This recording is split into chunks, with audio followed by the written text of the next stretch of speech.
Good morning and welcome to KidNuz. I'm Kim. Today is Thursday, November 2nd, 2023. And we begin with the Texas Rangers on top of the baseball world for the first time in franchise history. Last night, they beat the Arizona Diamondbacks 5-0 in Game 5 to win the World Series and snap what had been the dubious distinction of being the oldest team in the majors without a ring. And they did it their first year with Bruce Bochy in charge. Mr. Bochy is now among the elite few managers with 4 rings to his name. As of this recording, parade plans are pending. There are now 5 clubs waiting for their own first chance to celebrate. The Colorado Rockies, Seattle Mariners, Milwaukee Brewers, San Diego Padres, and Tampa Bay Rays, none of which has won the title. He didn't make it to this year's Fall Classic, but a Major League Baseball player has decided to hang up his mitt for a mutt. Adam Wainwright pitched 18 years for the St. Louis Cardinals, completing 478 games, earning 2,202 strikeouts, 3 All-Star appearances, and a World Series title. But according to The Guardian, when the 42-year-old submitted his official retirement papers, he didn't cite health concerns or wanting a break. He wrote, quote, "Because I got a puppy."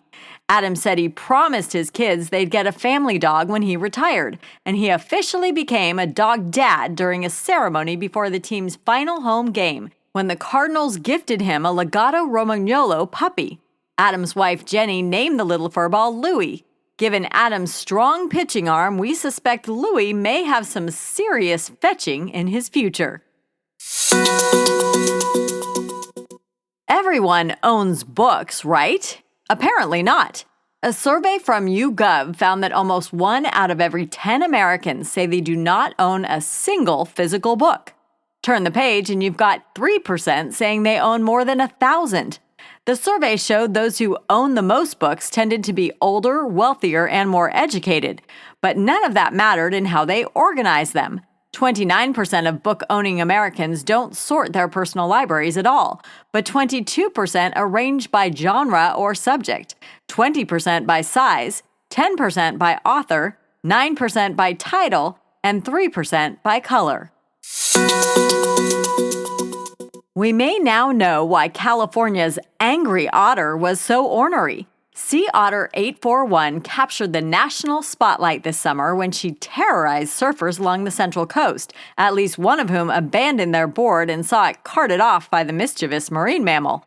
According to the LA Times, 841 now has an 841A, a little baby otter pup riding the waves on her mama's belly.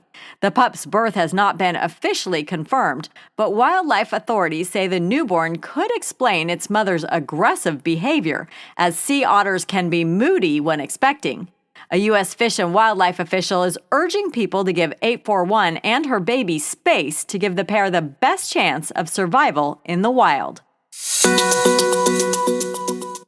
He's not an otter, but he's definitely angry. Colorado football coach Deion Sanders is demanding the Rose Bowl reimburse players for items they had stolen during the team's loss to UCLA on Saturday. According to The Athletic, multiple players and staff had jewelry and money taken from the locker room during the game. All that stuff should be replaced, Sanders said. This is the Rose Bowl. They say the granddaddy of them all, right? I'm sure Granddaddy has some money. Coach Prime is also calling on the NC2A to do something about the crime and says the team will have its own security monitor locker rooms moving forward. Still ahead, Halloween's barely a memory. Thanksgiving's not even here, and it's already time to plan for Christmas. But first, a big happy birthday shout out to our very artistic good friend Eli Kosman in Duxbury, Massachusetts. Eli, our whole team hopes you have the best birthday ever. Now, today's KidNuz quiz.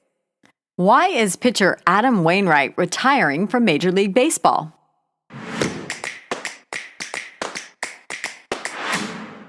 Because he got a puppy. What percentage of Americans own more than 1,000 books, according to a YouGov survey?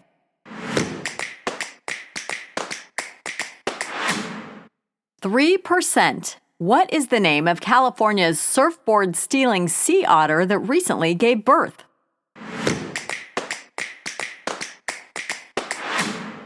Sea Otter 841.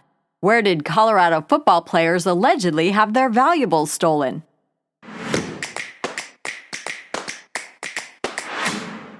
The locker room at the Rose Bowl. In today's Kid News Kicker, even though our Halloween sugar rush is barely behind us, there's already talk of Christmas.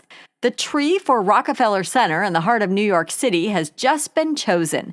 It's an 80-foot-tall Norway spruce that, for now, shades a basketball hoop 190 miles away in the driveway of a home in the town of Vestal, New York. According to Center magazine, Rockefeller's head gardener was upstate looking for this year's perfect specimen when he stumbled on this one. He did a knock-knock on the front door of the McGinley home to see if they'd part with it. And, coincidentally, someone told the family recently that their big spruce looked like it belonged in Rockefeller Center. It'll be cut down 1 week from today, transported oh so carefully to Midtown Manhattan, and strung with 5 miles of LED bulbs. Exciting for sure, but also exhausting for some. A new poll by Coupon Bird suggests the hype around the holiday starts way too soon, with 82% of Americans saying they have Christmas fatigue by the time the big day rolls around, and that Christmas decor at stores goes up way too early. Before we go, shout-outs to our Kid News classrooms. Mrs. Tarakitis, Team Tarakitis at Onsted School in Onsted, Michigan. Mrs. Murray's Eagles at Belmont Central in Belmont, North Carolina. And Mrs. Pritchett's Lions at Sedalia School in Mayfield, Kentucky. Thanks for listening. Please rate, review, subscribe, and share Kid News with all your friends and family. And we'll see you back here for more Kid News tomorrow morning.